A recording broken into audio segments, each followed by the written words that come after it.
I, male 30, live with my wife 30. We both work full-time jobs and have 3 kids, a toddler and 2 young grammar school children.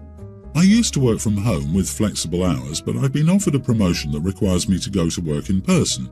The pay increase is significant, so my wife and I agreed that I should take the promotion and hire a part-time nanny for our kids. I got in touch with a nanny agency and they matched us with someone who lives locally. They only told us her first name, which was a common name anyway, but for the sake of storytelling, we'll say her name's Sarah. I spoke to Sarah on the phone and she seemed really nice. We arranged a day for her to come over and meet my wife and the kids and for us to show her around the house. When the day came around and we met her, it turned out that my wife already knew Sarah. It was really awkward. I was surprised to find out how they knew each other afterward. My wife told me that back when she was in high school, her boyfriend at the time cheated on her with Sarah, who was in her class. She wasn't enthusiastic about it, but my wife didn't seem to have a problem with Sarah being our nanny.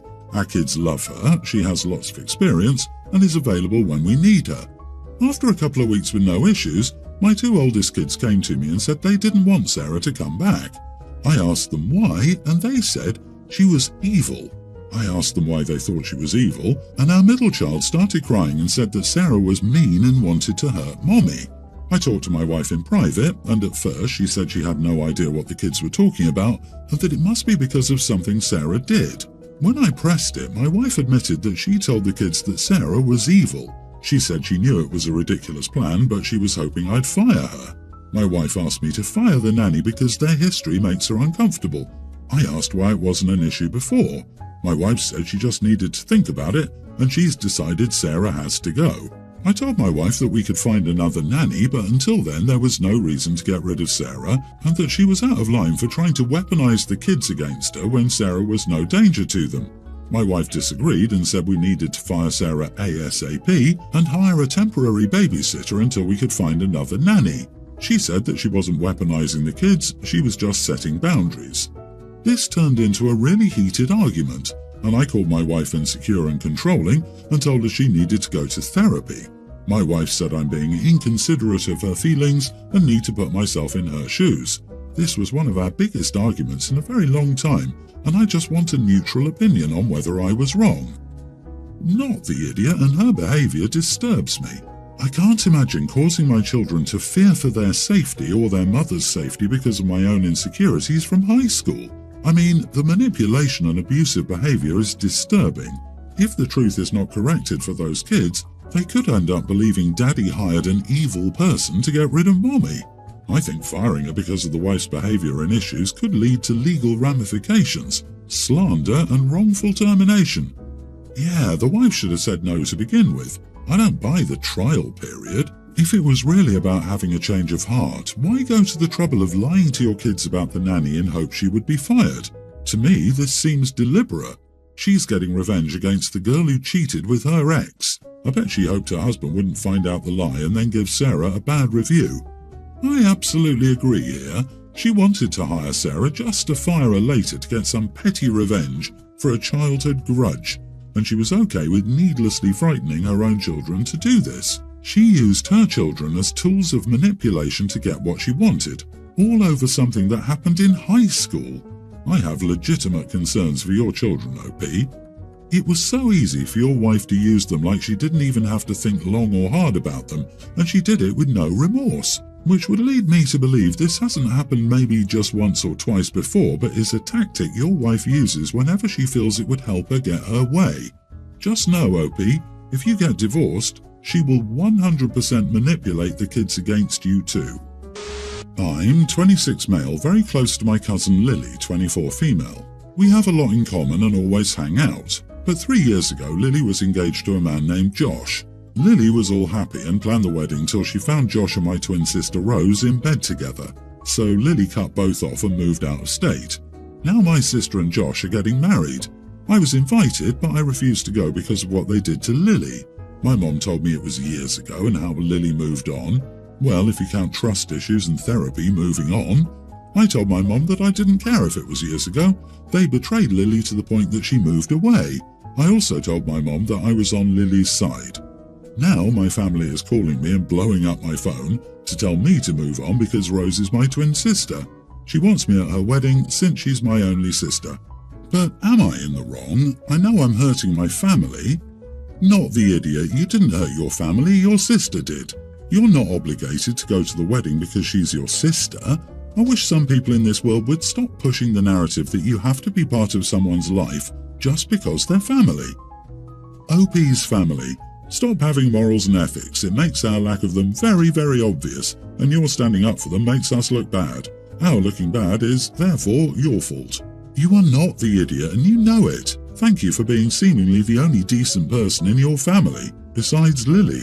Yeah, years from now they'll get over you not attending the wedding. It seems a lesser crime than adultery. I love when people try to dismiss others' trauma by saying, it was years ago. Like, no, sorry, your sister destroyed someone else's life and gave them lifelong trust issues. Just because it happened a while ago doesn't automatically mean people should have to forgive and move on. Just because sister is all happy and content now doesn't erase her behaviour nor the consequences of her behaviour. No amount of family forgetfulness is going to heal that wrong.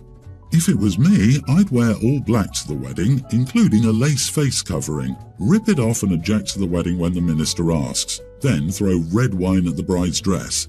Okay, maybe I wouldn't be that extra, I'm kind of a wimp. But anyone who asks you to go should have to hear your plans to destroy the wedding. Start making a list of more and more elaborate plans and give them the ever-growing options each time someone asks. Maybe they'll finally get the hint. I'm sure your cousin appreciates that at least one person from her family is on her side. This marriage won't last anyway, neither of them has any morals or sense of loyalty. Tell your mom you'll catch her next wedding. If they will cheat with you, they'll cheat on you. Heard this about my former brother-in-law when he cheated on my sister. He married a fair partner, even brought her to a divorce hearing, because they were in love. Yep, he cheated on his new wife, she cheated to get even, and they're as happy as you'd imagine. This is my wish for Rose and Josh. I have a bit of a dilemma. My 27 female grandmother died 4 years ago. When she got engaged to my grandfather, he gave her a 21-carat gold ring with diamonds and a ruby in the centre. That ring was eventually passed to my dad when he prepared to propose to my mom. As far as I know, she never took the ring off and the ring was returned to my dad when my mum passed. Recently, my partner and I of 3 years have been talking about getting engaged. I asked my dad about the ring and he agreed if I ever got engaged I would inherit the ring. Well, last night I told my boyfriend about the ring and how it was passed on. He said his daughter, Tween, who is from a previous relationship, would love to inherit it eventually. I explained that she wouldn't be getting the ring since she's not my bio daughter and that if my baby wants it when she's older, she will inherit it. This caused a massive argument in which my partner called me a witch and said I was treating his daughter differently because she's not blood. Things might be different if I actually had a relationship with her, but I don't.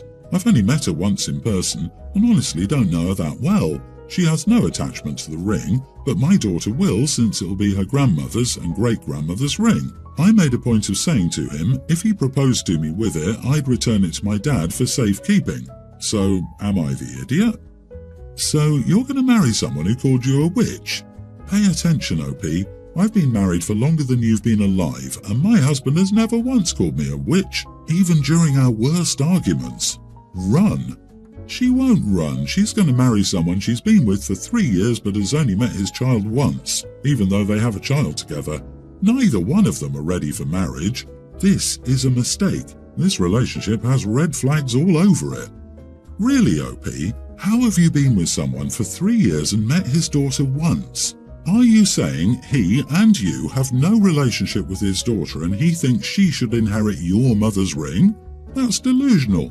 The ring is yours. You don't owe him a damn thing. And why did you sit there and let him call you names? Even if you had a relationship with his daughter, she's not entitled to that ring.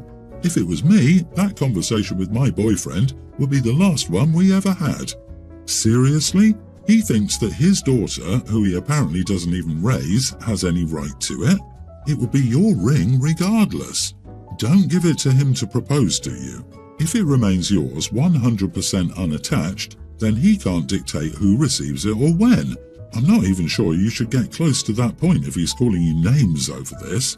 I promise you that marrying this man will be one of your biggest regrets. My brother Don has an African grey parrot. He fell in love with our uncle's parrot when we were young. He always wanted one, and when he got a job where he could take care of one, he got it.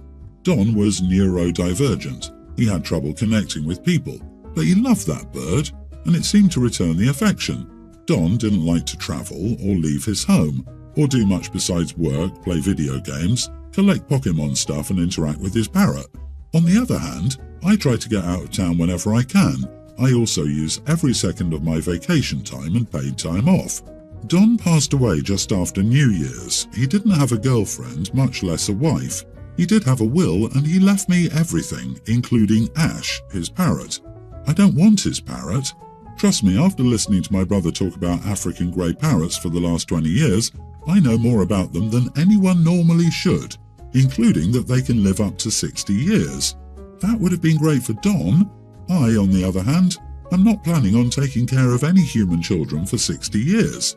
I talked to my parents to see if they would take him. They said their condo doesn't allow pets. I checked with the rest of our family and nobody wanted to commit. I contacted a local bird rescue, but they only take wild raptors. I tried the zoo. They do not accept birds. I guess there is a chance of diseases or something.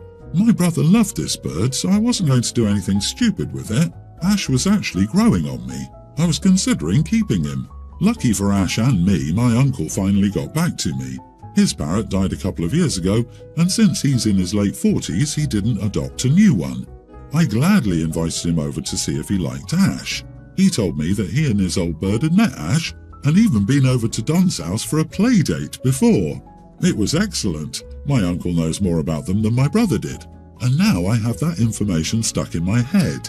Ash went to live with my uncle. I thought it was the perfect solution. Until my mom called me to chew me out for imposing a bird on my uncle. He doesn't make that much money, and birds are expensive to take care of, I guess. Not that it was any of her business, but my brother left me a nice chunk of change, and an impressive collection of Pokemon stuff. I'd already told my uncle that I would be paying for food and vet bills for Ash. I even volunteered to bird-sit him if my uncle needed and I was in town. I know Don would want that. She still said giving her brother the bird was a bad decision. I probably didn't improve our conversation by giggling when she said that. I honestly think I did right by everyone involved, but my mom disagrees. I need someone with no skin in the game to tell me if I'm missing something.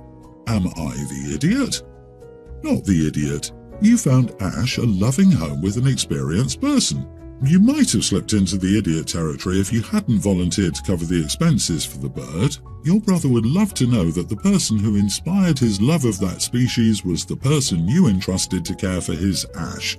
I also snorted when you gave your uncle the bird. Is the uncle an independent human of reasonable intelligence? Is the uncle knowledgeable, seriously, and extensively experienced in caring for a bird like this? Did a solution that no one else in the family has or offer help keep the pet in the family? What else is there for your mother to complain about? OP, your mom is the idiot. She just stuck her ungrateful nose into this situation. And it was insanely nice of you to give the uncle a very expensive bird and then pay for everything. And you in no way would be an idiot for not offering to do that when someone agreed to take the pet. Grief makes people say or do odd things. I think the mom meant well but may not understand that a bird is better off with someone who truly wants it as part of their life. It seems like she might be sentimentally angry, like angry that you're giving away a piece of your brother and her son. Of course, it's not rational, but grief rarely is. I have a tween daughter with my ex-husband. After our divorce, his sister moved in to help him raise our daughter. My ex-sister-in-law and I never got along. She can't have any kids, and she was always jealous of me because she loves kids. Now she acts as if she's my daughter's mom. When my daughter was younger, she called her mom for a while, but I corrected her and taught her to say aunt instead. Last night, my daughter came out of her room in the middle of the night and asked for her iPad. We take it away at night to make sure she doesn't play with it instead of sleeping. I asked why, and she said she had a bad dream and wanted to talk to her mom. I was devastated. I told her I was her mom and I would help her to go to sleep, but she insisted on talking to her aunt, so we allowed it. I didn't say anything to my daughter, but this morning I called my ex-sister-in-law and told her she needs to stop acting like my daughter's mom. She is not her mom. I am. I said if she tries to do this again, I'll take them to court and get more custody because I think they're alienating my child. She called me an idiot and a jealous witch for trying to ruin their relationship and basically implied that I couldn't do anything about it and she was not going to change things. Am I the idiot for trying to change things? Edit. I get her every other weekend and her dad gets her the rest of the time. This custody arrangement has been for the past 9 years. I chose a custody agreement that was better for her and I tried to spend as much time with her as I could. I think we have a pretty good relationship, but I bet it could be better if my ex-sister-in-law stopped acting like her mom. I try to at least have a few free hours to spend with her, but it's never enough for her. I'm sick of the "my auntie is a better mom, she would play with me" comments. Her aunt is a stay-at-home mom and nanny, so she has a lot of free time, but I don't. Children don't call their nannies mom. What else am I supposed to do? Definitely not the idiot. Go to court. Under no circumstance should another woman lead a child to think she's her mom. This woman seems mentally unwell to allow your daughter to call her mom. Serious question, would the courts actually intervene in something like what the kid calls her aunt? Like, how would they enforce that? This is messy and not good for the child. On the other hand, the child trusts the aunt/mom and sees them as a mom. On the other hand, it could be considered alienation. What is best for the child? OP has a daughter every other weekend while the father has primary custody. Aunt is the primary caretaker and primary mother figure in this girl's life. It sounds like the kid is closer to her aunt than OP and prefers her aunt to be her mother figure. Just because OP gave birth doesn't mean she's a good mother. For all we know, she wasn't in her daughter's life all that much and is just jealous that another woman has stepped up as a proper mother figure. OP only sees her daughter 4 days a month, and she doesn't want to fight for custody, but her jealousy over another woman taking better care of her daughter suddenly makes her want to fight for custody. I don't think OP is faultless here. I feel like if OP were a man, we'd be calling her a deadbeat for only spending a few hours every other week with their kid and saying it's the best they can do. You are the idiot, OP, an absentee idiot.